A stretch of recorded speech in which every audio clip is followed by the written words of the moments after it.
तैः एतस्मिन् विषये बहुधा तावत् प्रपञ्चितम् आसीत्। तैरुक्तं पुंयोगादाख्यायां सूत्र विषये यदा अहं तत्र पठन् आसम्, अस्माकं गुरवः पंडित राम मनोहर मिश्र महाभागा महान्तः वैयाकरणाः, तेषां समक्षं कश्चनपि वैयाकरणः तत्र स्थातुं नैव शक्नोति। एवं भूताः परिष्कार संपन्नाः ज्ञान संपन्नाः गुरवः आसन्, तैः किम् अध्यापितं? तर्हि तैरुक्तं पुंयोगादाख्यायामिति सूत्रं पुंजोगात् इत्यत्र षष्ठी तत्पुरुष समासः पुंसः योगः पुंजोगः तस्मात् पुंजोगात्। आख्या शब्दस्य अर्थः वाचकः, आख्यायाम इत्यत्र या सप्तमी सा पंचम्यर्थे, तर्हि अर्थः आख्यायाम इत्यस्य अर्थः वाचकात्। किं वाचकात्? अर्थात पुंजोगात् पुरुष संसर्गात्, पुंसः योगात् दाम्पत्य रूप पुरुष संसर्गात्, वाचकात् आरोपित प्रवृत्ति निमित्त तदाश्रय रूपस्य अर्थस्य वाचकात्। तर्हि आरोपित प्रवृत्ति निमित्तं गोपालन कर्तृत्व भूतं यत् तदाश्रयः यः अर्थः द्रव्य पदार्थः तदर्थवाचकं यः शब्दः गोप इत्याकारकः शब्दः गोपी इत्याकारकः शब्दः तस्मात् शब्दात् गीस् भवति, अतः गीस् प्रत्यये जाते गोपी इति सिद्ध्यति। अतएव पुंजोगात् पुरुष संसर्गात् सोयम इति अभिसंबंधात् तस्य व्याख्यानम् आसीत् दाम्पत्य संसर्गात् इदानीं स्त्री अनुभवति गोपोयम इति तादात्म्यारोपेण आरोपित तादात्म्यबोधेन गोपालन कर्तृत्वम आरोपितम तस्मात् आरोपित प्रवृत्ति निमित्त तदाश्रय वाचकात् प्रातिपदिकात् गीत भवति, अतः गोपी इति रूपम सिद्धम भवति। एवंच स्वादि प्रकृति ही या गोपी शब्दः वर्तते तत्र प्रवृत्ति निमित्तम आरोपितम अनारोपितं नास्ति। यदि अनारोपित प्रवृत्ति निमित्तमेव प्रातिपदिकार्थ पदेन सर्वत्र गृह्यते तदा गोपी इत्यत्र प्रथमा नैव आगमिष्यति। अतः नागेश भट्टः कथयति पुंयोगात् इति हेतुना अयं गोपी शब्दः गोपालन कर्तृत्व विशिष्टः, अयं गोपी पदार्थः गोपालन कर्तृत्व विशिष्टः पुंजोगात् इति हेतुः। तर्हि अनेन हेतुना पुंजोगात् इति हेतुना गोप्यां गोपालन कर्तृत्वं साध्यते।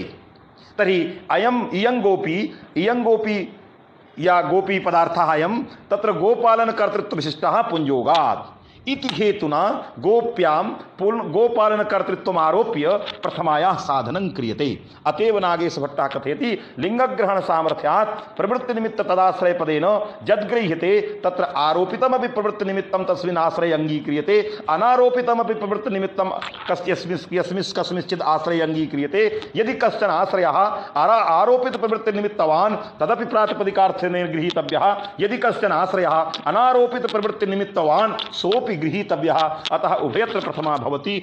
तत्र उच्चैः नैचैः इत्यत्रापि अनारोपित स्थले भी प्रथमा प्रातिपदिकार्थे सिद्धा, गोपी इत्यत्रापि आरोपित प्रवृत्ति निमित्त तदाश्रयीभूतः यः अर्थः तद्वाचिका या गोपी शब्दः तत्रापि प्रथमा सिद्धा न क्षतिः।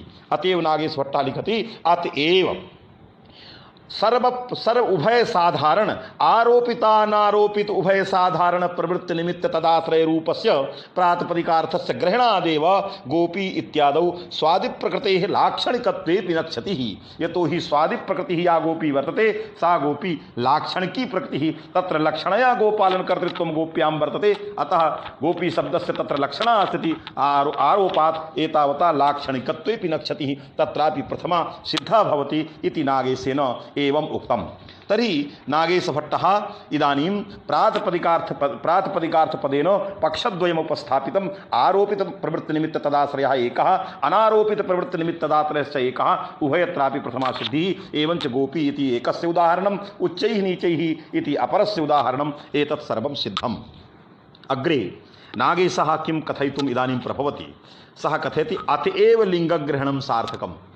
अतएव इत्यस्य अर्थः प्रवृत्ति निमित्त तदाश्रय भूतस्य प्रातिपदिकार्थस्य अत्र सूत्रे अंगीकारादेव, यतः अस्मिन् सूत्रे एवं भूतः प्रातिपदिकार्थः अंगीक्रियते अतएव प्रातिपदिकार्थ लिंग परिमाण वचन मात्रे सूत्रे इत्यस्मिन् सूत्रे लिंगग्रहणं सार्थकं भवति। यदि प्रवृत्ति निमित्त तदाश्रय मात्रस्य ग्रहणं न स्यात् स्वार्था द्रव्य लिंग संख्या या लिंग लिंग युक्त कस्यचित् प्रातिपदिकार्थस्य ग्रहणं स्यात् तदा अत्र सूत्रे लिंग ग्रहणं सर्वथा व्यर्थं स्यात्। अतः लिंग ग्रहण सामर्थ्यात् तत्र एवं भूत प्रातिपदिकार्थः गृहीतः। अतएव महाभाष्ये उक्तं, महाभाष्य टीकायां नागेशेन उक्तम् अन्वय व्यतिरेकाभ्यां यस्य प्रातिपदिकस्य अर्थः अवधारितः असौ प्रातिपदिकार्थः लिंगग्रहण सामर्थ्यात् अंगीकर्तव्यः तस्तदैव लिंगग्रहणस्य सार्थक्यम्। अतएव कथयति अतएव लिंगग्रहणस्य सार्थक्यम् अन्यथा यदि एवं भूतः प्रातिपदिकार्थः प्रवृत्ति निमित्त तदाश्रय स्वरूप प्रातिपदिकार्थः नांगीक्रियते तदा कथयति समोर नपुंसकाद इति शास्त्र प्रामाण्येन लिंगस्यापि प्रातिपदिकार्थतया तद्वैयर्थ्यं स्पष्टमेव। तर्हि इदानीं श्रोतव्यं लिंगं प्रातिपदिकार्थः अत्र का वाचो जुक्तिः। यदि भवन्तः पृच्छन्ति चेत् कि लिंगं प्रातिपदिकार्थः अस्ति इत्यत्र का वाचो जुक्तिः। लिंगं प्रातिपदिकार्थेव नास्ति। यदि प्रातिपदिकार्थः एव नास्ति तर्हि प्रातिपदिकार्थ कुक्षि प्रविष्टस्य कथैव नास्ति। यदि कथा एव नास्ति तदा लिंगग्रहणं व्यर्थम् इति कथनं सर्वथा निर्बीजं, सर्वथा व्यर्थं निर्बीजं। यतोहि लिंगं न प्रातिपदिकार्थः। तर्हि लिंगं यदि प्रातिपदिकार्थः स्यात् प्रथमं लिंगस्य प्रातिपदिकार्थत्वं साधनीयं। यदि लिंगस्य प्रातिपदिकार्थत्वं सिद्धं तदैव लिंगग्रहणं प्रातिपदिकार्थ कुक्षि प्रविष्टं भविष्यति। एवञ्च तदा लिंगग्रहणस्य वैयर्थ्यम् आगमिष्यति। प्रथमं लिंगस्य प्रातिपदिकार्थत्वं साधनीयं। यथा द्रव्यस्य यथा जातेः द्रव्यस्य तथैव लिंगस्यापि स्वार्थ द्रव्य लिंग। तर्हि स्वार्थं जातेः स्त्री विषयोदयोपधात् इति सूत्र प्रामाण्यात् स्वार्थस्य प्रातिपदिकार्थत्वं। द्रव्यं प्रातिपदिकार्थः स्वरूपाणाम् एक से एक विभक्त सूत्र प्रामाण्यात्। लिंगं प्रातिपदिकार्थः इत्यत्र किं प्रमाणम्। तर्हि लिंगस्य प्रातिपदिकार्थत्वं साधयितुम् इदानीं प्रमाणम् उपन्यस्यति नागेशः समोर नपुंसकात् इति सूत्र प्रामाण्येन। समोर नपुंसकात् इति सूत्रस्य कः अर्थः जेन अर्थेन लिंगस्य प्रातिपदिकार्थत्वं सिद्धम्। समोर नपुंसकात्, नपुंसकात् इत्यस्य अर्थः कः। समोर लुक् स्यात् नपुंसकात्। तर्हि नपुंसकत्व रूपार्थवाचकात् प्रातिपदिकात् विहितयोः समोर लुक् स्यात्। नपुंसकत्व रूप अर्थवाचकात्। तर्हि वाचकता वृत्ति संबंधेन नपुंसकत्वं प्रातिपदिके शब्दे तिष्ठति। यदि प्रातिपदिकस्य नपुंसकत्वम् अर्थः न स्यात् तर्हि वृत्ति संबंधेन नपुंसकत्व रूपार्थः शब्दे कथं तिष्ठेत। यः अर्थः यस्य भवति, यस्य शब्दस्य यः अर्थः सः अर्थः वृत्ति संबंधेन तस्मिन् शब्दे तिष्ठति। यदि ज्ञान शब्दस्य, यदि मधु शब्दस्य, यदि पयस् शब्दस्य नपुंसकत्वम् अर्थः न स्यात् तर्हि नपुंसकत्वं वृत्ति संबंधेन वाच्यवाचक भाव संसर्गेण बोधजनकता संसर्गेण वा तत्र पयस् शब्दे किंच मधु शब्दे कथं नपुंसकत्वं तिष्ठेत्। यतोहि यः अर्थः यस्य शब्दस्य सः अर्थः वाच्यवाचक भाव तिष्ठति। अतः नपुंसकात् समोर लुक् स्यात्। नपुंसकात् नपुंसकत्व विशिष्ट वाचकात् प्रातिपदिकात् विहितयोः समोर लुक् स्यात्। तर्हि नपुंसकत्व वाचकं तर्हि वाचकता संबंधेन तत्र नपुंसकत्व वाचकता शक्तिः वर्तते। अतः शक्ति संबंधेन नपुंसकः यस्मिन् शब्दे तस्मात् शब्दात् जायमानस्य सूत्रार्थ प्रामाण्येन अत्र नपुंसकलिंगस्य लिंगस्य प्रातिपदिकार्थत्वं सुतरां सिद्धम्। तर्हि यदि प्रसिद्धः प्रातिपदिक पदजन्य शक्ति विषयत्वभूतस्य अर्थस्य यदि ग्रहणं क्रियते तर्हि लिंगं प्रातिपदिकार्थ कुक्षि प्रविष्टं। यदि प्रविष्टं चेत् तदा अतएव लिंग सति एवं भूतं प्रातिपदिकार्थं ज्ञापयति। अतः अन्यथा यदि लिंगस्य प्रातिपदिकार्थत्वं नांगीक्रियते तदा समोर नपुंसकात् इत्यस्मिन् सूत्रे लिंगस्यापि प्रातिपदिकार्थतया लिंगं प्रातिपदिकार्थः इति सिद्धम्। एतत् सूत्र प्रामाण्येन लिंगस्य प्रातिपदिकार्थतया प्रातिपदिकार्थ लिंग परिमाणं वचनमात्रे इत्यस्मिन् सूत्रे लिंगग्रहणं सर्वथा वैयर्थं स्यात् यदि प्रवृत्ति निमित्त तदाश्रय इत्यस्य अनंगीकारे। अन्यथा इत्यस्य अर्थः प्रवृत्ति निमित्त तदाश्रय भूतस्य प्रातिपदिकार्थस्य अस्वीकारे। समोर नपुंसकात् सूत्रार्थ प्रामाण्येन नपुंसकत्व रूपस्य अर्थस्य प्रातिपदिकार्थतया प्रातिपदिकार्थ कुक्षि प्रविष्टतया तत्र सूत्रे लिंगग्रहणं व्यर्थं स्यात्। यदि एवं पारिभाषिकं प्रातिपदिकार्थं न तावद् स्वीकर्तव्यं भवति। अतः पारिभाषिक प्रातिपदिकार्थ स्वीकरणे इदमेव लिंगग्रहणं मानम् अस्ति। अतएव नागेश भट्टः कथयति अन्यथा समोर नपुंसकात् इत्यादि शास्त्र प्रामाण्येन लिंगस्यापि प्रातिपदिकार्थतया तद्वैयर्थ्यम लिंगग्रहणस्य वैयर्थ्यम स्पष्टम एतावता लिंगस्य नपुंसकत्वस्य प्रातिपदिकवाच्यत्वं सुतरां सिद्धम्। इदानीम् अतएव अग्रे कथयति पुनः शेखरे अतएव इत्यस्य अर्थः लिंगस्य प्रातिपदिकार्थत्वादेव लिंगं प्रातिपदिकार्थः इति अंगीकारादेव स्वयमेव स्त्रियाम् इति सूत्रे स्त्रीत्वे द्योत्ये इति अर्थः भाष्यकृता कृतः। स्त्रीत्वे द्योत्ये स्त्री न स्यात् तावादि प्रत्ययस्य स्यात् तदा स्त्रीत्वे द्योत्ये इति अर्थः कथं स्यात् एतस्मात् प्रातिपदिकात् स्त्रीत्वे वाच्ये स्त्रीत्वस्य वाच्यत्वेन विभागादिः स्यात् भाष्यकारः ब्रूयात्। अतः निश्चितम इदम जातम यदि अजादितस्ताप इत्यस्मिन् इत्यादिषु सूत्रेषु स्वयमेव तत्र भवति अर्थः स्त्रीत्वे द्वैते टाप स्यात् तर्हि स्त्रीत्वं केवलं टावादि प्रत्ययः स्त्रीत्यं द्योतयति द्योत्यं वर्तते वाच्यं कस्य प्रातिपदिकस्य। अतः लिंगं प्रातिपदिकवाच्यं टावादि प्रत्ययेन द्योत्यं न टावादि प्रत्ययेन लिंगस्य वाच्यत्वं प्रातिपदिकस्य अतः लिंगस्य प्रातिपदिकार्थत्वं सिद्धं प्रातिपदिकार्थे कुक्षिप् प्रविष्टं ते तस्मात् यदि एवं भूत प्रातिपदिकार्थः तदा लिंगग्रहणस्य वैयर्थ्यं सुस्पष्टमेव। अतः लिंगग्रहण सामर्थ्यात् प्रवृत्तिनिमित्त तदाश्रयभूतः प्रातिपदिकार्थः अवश्यम् अभ्युपेयः। अग्रे लिखति स्त्रियामिति सूत्रे स्त्रीत्वे द्वैत्ये इत्यर्थः भाष्ये सिद्धान्तितः तर्हि इति अर्थः भाष्ये तावत् सिद्धान्तितं वर्तते तर्हि अयम् अस्य सिद्धान्तस्य हानिः स्यात्। अतः लिंगस्य तावत् प्रातिपदिकार्थत्वं तत्र भाष्यकृतापि अङ्गीकृतं तस्मात् एवं भूतः प्रातिपदिकार्थः गृहीतव्यः। किञ्च अग्रे कथयति स्वयमेव नागेश भट्टः यदि लिंगस्य प्रातिपदिकार्थत्वम् अङ्गीक्रियते दोषः। इदानीं लिंगस्य प्रातिपदिकार्थत्वं प्रातिपदिकस्य लिंगं प्रातिपदिकार्थः लिंगं प्रातिपदिकस्य अर्थः एतत् साधय लिंगस्य प्रातिपदिकार्थत्वे दोषम् उद्भावयति। सः कथयति तस्माक्षसो नः पुंसि इति सूत्रम्। तर्हि तस्माक्षसो नः पुंसि इति सूत्रम् इत्यस्य अर्थः कः इत्यस्य अर्थः वर्णदीर्घात् परस्य पुंसि इति सप्तमी वर्तते पुंसि विद्यमानस्य यतो हि सप्तमी यदि या कांचित क्रिया अंतना सप्तमी कथम तावत् सिद्धा भविष्यति।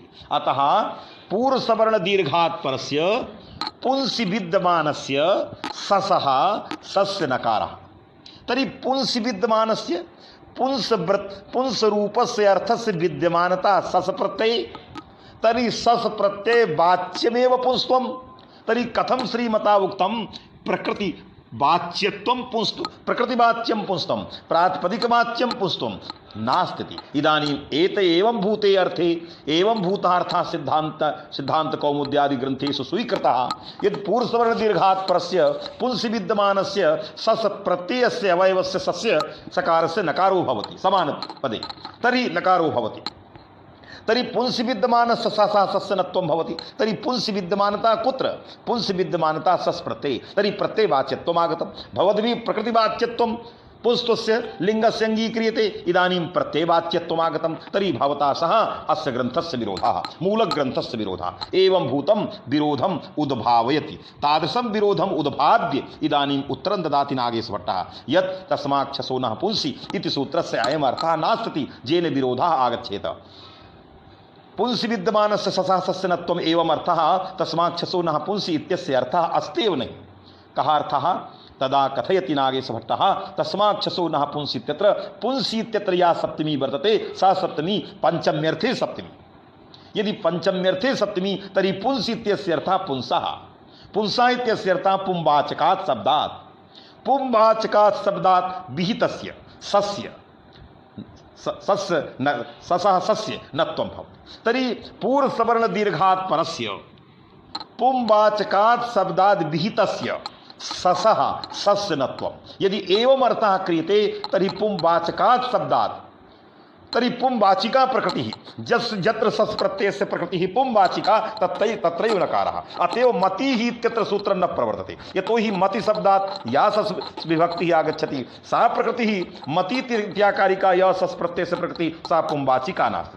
अतः पुंवाचकं यत्र सस् प्रत्ययस्य प्रकृतिः यत्र पुंवाचिका पुंवाचकं यत्र प्रातिपदिकं भवति यस् एवं भूतात् प्रातिपदिकात् यदा सस् प्रत्ययः आगच्छति तदैव तस्य वयवस्य सस्य नकारो भवति। अतः यदि पुंसि विद्यमानस्य ससः नत्वम् अर्थः क्रियते तदा प्रत्ययवाच्यत्वम् आगमिष्यति। अतः एवम् अर्थः न कर्तव्यः अपि तु पंचम्यर्थे तावत् सप्तमी वर्तते। अतः पुंसः पुंसि इत्यस्य अर्थः पुंसः पुंसः इत्यस्य अर्थः पुंवाचकात् पुंवाचकात् शब्दाद् विहितस्य ससः सस्य नत्वं भवति। स च पूर्वसवर्ण दीर्घात् परस्य एवं भूते अर्थे जाकृते सति प्रत्ययवाच्यत्वं लिंगस्य नागतम् प्रकृतिवाच्यत्वमेव आगतम्। अतः लिंगस्य प्रकृतिवाच्यत्वं सिद्धम्। एतावता लिंगग्रहणं वैयर्थं लिंगग्रहणस्य वैयर्थ्यं स्वतरामेव सिद्धं। तद् सामर्थ्यात् प्रवृत्तिनिमित्त तदाश्रयभूतः प्रातिपदिकार्थः गृहीतव्यः न क्षति इति अतएव लिखति। तस्माच्छसो नः पुंसि इत्यत्र पुंसि इत्यस्य पुंस शब्दस्य प्रकृतित्वे अर्थः शेखरः द्रष्टव्यः। अत्यन्तं सूक्ष्म बुद्ध्या लिखति। पुंसि इत्यस्य पुंस शब्दस्य प्रकृतित्वे अर्थः अर्थात पुंसि इत्यस्य अर्थः पुंस शब्दस्य प्रकृतित्वे अर्थात पुंसि प्रकृतित्वे पुंस शब्दस्य प्रकृतित्वे सति यदि ससः सकारः भवति तत्रैव नकारः। अतएव पुंसि शब्दस्य प्रकृतित्वे इति इयं पंक्तिः। किन्तु यदा तस्माक्षसो न पुंसि इति सूत्रस्थं शेखरं तत्र अस्माभिः तत्र वयं पाठयामः तदा तत्र लिखितं वर्तते तस्माक्षसो न पुंसि तत्र पुंसि इति पंचम्यर्थे सप्तमी। यदि पंचम्यर्थे तदा पुंवाचकात् प्रकृते पुंवाचकात् प्रातिपदिकाद् वा ससः सस्यनत्वम् एवं अर्थे कृते तत्र प्रकृतिवाच्यत्वं सुतरां सिद्धं। तस्यैव अयम् अभिप्रायः पुंसि शब्दस्य पुंस शब्दस्य प्रकृतित्वे एव इत्यर्थः। तर्हि आगतमेव अर्थः। इदानीं पुनः सुतरां सिद्धं लिंगग्रहणस्य प्रकृतिवाच्यत्वं साधितं। लिंगग्रहणस्य प्रकृतिवाच्यत्वं संसाध्य लिंगग्रहणस्य वैयर्थ्यम् उपपादितं। तद् लिंगग्रहणस्य उपपादनद्वारा प्रवृत्तनिमित्त तदाश्रयभूतः प्रातिपदिकार्थः अंगीकृतः। स च प्रवृत्तनिमित्त तदाश्रयभूतः प्रातिपदिकार्थः द्विविधः आरोपितः अनारोपितश्च उभय साधारणम् अत्र प्रातिपदिकार्थस्वरूपं ग्राह्यम् इति नागेशस्य तात्पर्यम् इति सर्वं विचार्य इदानीं पुनः प्रश्नम् उपस्थापयति नागेशभट्टः। श्रूयताम्। नागेशः कथयति यदि प्रातिपदिकार्थे प्रथमा अस्तूनां प्रातिपदिकार्थः प्रवृत्तिनिमित्त तदाश्रयो वा नीतोपस्थितको वा प्रातिपदिकार्थः सत्ता वा अस्तु कश्चनपि अर्थः प्रातिपदिकार्थपदेन पारिभाषिकः गृहीतव्यः तर्हि क्षतिर्नास्ति। किन्तु प्रश्नः वर्तते यदि प्रवृत्तिनिमित्त तदाश्रयः अङ्गीक्रियते तत्रापि प्रश्नः नीतोपस्थितकः क्रियते तत्रापि अयं प्रश्नः प्रातिपदिकार्थः सत्ता इति गृह्यते तत्रापि प्रश्नः। तर्हि प्रश्नः कीदृशः प्रातिपदिकार्थे प्रथमा तर्हि प्रथमायाः अर्थः प्रातिपदिकार्थः। यतोहि यस्मिन् अर्थे या विभक्तिः तस्या विभक्ते स एव अर्थः। यदि कर्मणि द्वितीया वाच्यः प्रत्ययः अमादि प्रत्ययः कर्मणि आगच्छति कर्म अर्थे आगच्छति तर्हि द्वितीयायाः कर्मत्वमर्थः कर्मार्थो वा। तथैव प्रातिपदिकार्थे प्रथमा तर्हि प्रथमायाः प्रातिपदिकार्थः अर्थः। तर्हि इदानीं प्रातिपदिकार्थे प्रथमा इति कथनेन तर्हि सच प्रातिपदिकार्थः प्रकृत्या प्रातिपदिकेन आगच्छति। यथा घट शब्देन घट घटत्वं पुंस्त्वं सर्वम् आगच्छति नीतोपस्थिति प्रातिपदिकार्थ स्वीकर्तॄणां मते। तर्हि घट घटत्वं नवीनानां मते उच्चैः इत्यत्र उच्चैः पदार्थः आगच्छति। तर्हि एवं भूतः प्रातिपदिकार्थः प्रातिपदिकेन आगच्छति। तमेव तादृशं प्रातिपदिकार्थं प्रथमा अनुवदति न प्रथमायाः सः अर्थः वाचकरूपेण तिष्ठति केवलं प्रथमा अनुवादिका विभक्तिः। प्रातिपदिकार्थस्तु प्रकृत्या आगच्छति प्रातिपदिकेन आगच्छति इति प्रातिपदिकार्थे प्रथमा वादिनां मतं। किन्तु विरोधः कथं वार्तिककारः अत्र कथयति अभिहिते प्रथमा। अभिहिते प्रथमा इत्यस्य अर्थः अन्येन केनचित् प्रत्ययेन अभिहिते अर्थे प्रथमा आगच्छति। अभिहिते कारके यदि कारकम केनचित प्रत्ययन अभीतम वर्तते तादृशे अभीते कारके प्रथमा आगच्छति। यदि अभीते कारके प्रथमा आगच्छति तर्हि प्रथमायाः कारकवाच्यत्वम् आगतम्। अभीतम यत् कारकम तत्कारकम प्रथमायाः अर्थः। तर्हि वार्तिककाराणां मते प्रथमायाः कारकवाच्यत्वम्, प्रथमा वाच्यम कारकम वार्तिककाराणां मते। सूत्रकाराणां मते नागेश प्रभृतीनां सर्वेषाम् आचार्याणां मते तर्हि कारक वाच्यत्वं प्रथमायाः नास्ति, प्रथमा तावत् प्रातिपदिकार्थानुवादिका। अतः वार्तिक सूत्रकारयोर्मध्ये परस्परं विरोधः। एतस्य विरोधस्य वारणं कथं करणीयम् एतत् सर्वं बुद्धीकृत्य इदानीं वारणं करोति। दूषणस्य वारणम् इदानीं ग्रन्थः द्रष्टव्यः कथं वारणं करोति। सः कथयति विरोधः कथमस्ति। विरोधः अस्ति पुनः विरोधस्य उद्भावनं पुनः क्रियते। अभीते प्रथमा इत्यस्य अर्थः, अभीते प्रथमा इत्यस्य वार्तिककाराणां मते अर्थः अभीतकारके प्रथमा। तर्हि प्रथमाया अर्थः कः? अभीतकारकं। प्रातिपदिकार्थे प्रथमा इत्यस्मिन् अर्थे प्रथमाया अर्थः प्रातिपदिकार्थः। तर्हि उभयोर्मध्ये विरोधः। तं विरोधम् इदानीं परिहरति। लिखति अभीते प्रथमा इति वार्तिकस्य तत्तत् प्रातिपदिकार्थगत कारक शक्तौ अन्येन अभिहितायां स्वार्थे माने प्रातिपदिकार्थे प्रातिपदिकात् प्रथमा इति न वार्तिककारेण सह विरोधः।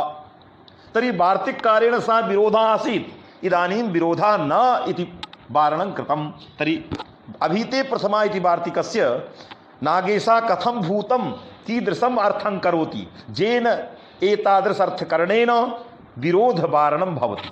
इदानीम् अर्थः नागेशेन लिख्यते यथा तत्तत् प्रातिपदिकार्थगत कारक शक्तौ अन्येन अभिहिताया यथा क्रियते कटः। क्रियते कटः इत्यत्र तत्तत् कट इत्याकारक प्रातिपदिकार्थगत कारक शक्तिः कर्मक्त शक्तिः क्रियते इति तेन प्रत्ययेन अभिहितायां। क्रियते इत्यत्र यः ते प्रत्ययः तंग प्रत्ययः तेन प्रत्ययेन कट वृत्ति तत्तत् प्रातिपदिकार्थ कट इत्याकारक प्रातिपदिकार्थगत कर्मक्त शक्तौ अभिहितायाम्। अभिहितायां सत्यां प्रथमा स्वार्थे कस्मिन् अर्थे? प्रातिपदिकार्थे। अयमेव अर्थः अभीते प्रथमा इत्यस्य। तर्हि वार्तिककाराणां मते भी प्रातिपदिकार्थे प्रथमा आगता, सूत्रकाराणां मते प्रातिपदिकार्थे प्रथमा आसीदेव, अतः न विरोधः।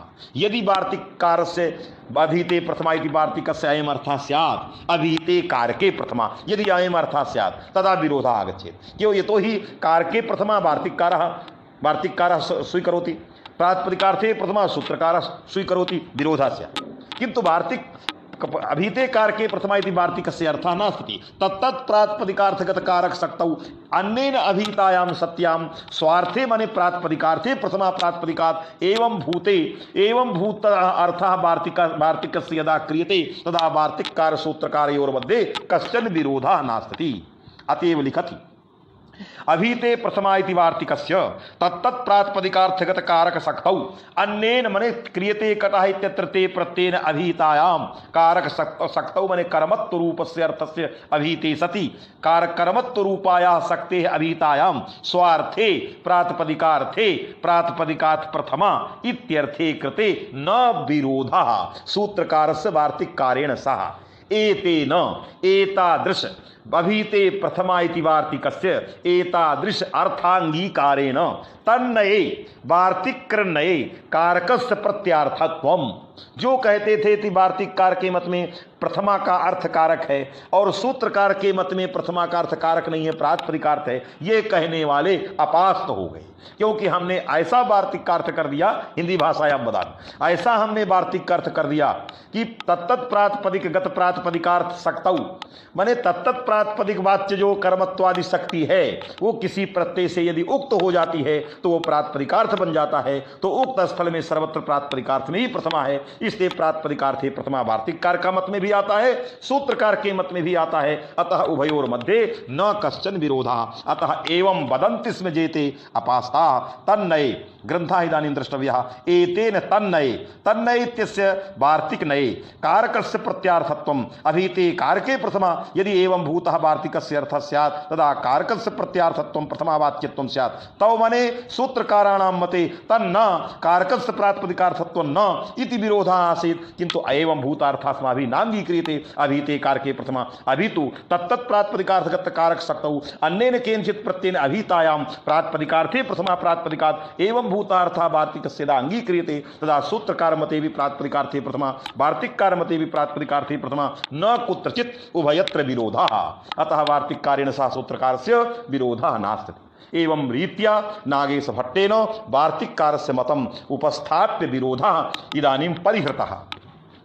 तर्हि इदानीं समयः अपि तावत् समाप्तेव। अतः अत्रैव सर्वान् प्रणम्य आचार्यान् ये केचन श्रोतारः अत्र सन्ति विद्वांसः मन्येऽहं भवन्तः सर्वे सन्तुष्टाः भविष्यन्ति। यथा परिश्रमं यथा आचरणेन अस्माभिः सर्वं तावत् प्रतिपादितं, मज्जीवने संस्कृतशास्त्राणां संरक्षणमेव संकल्पभूतम् एव मज्जीवने अस्ति।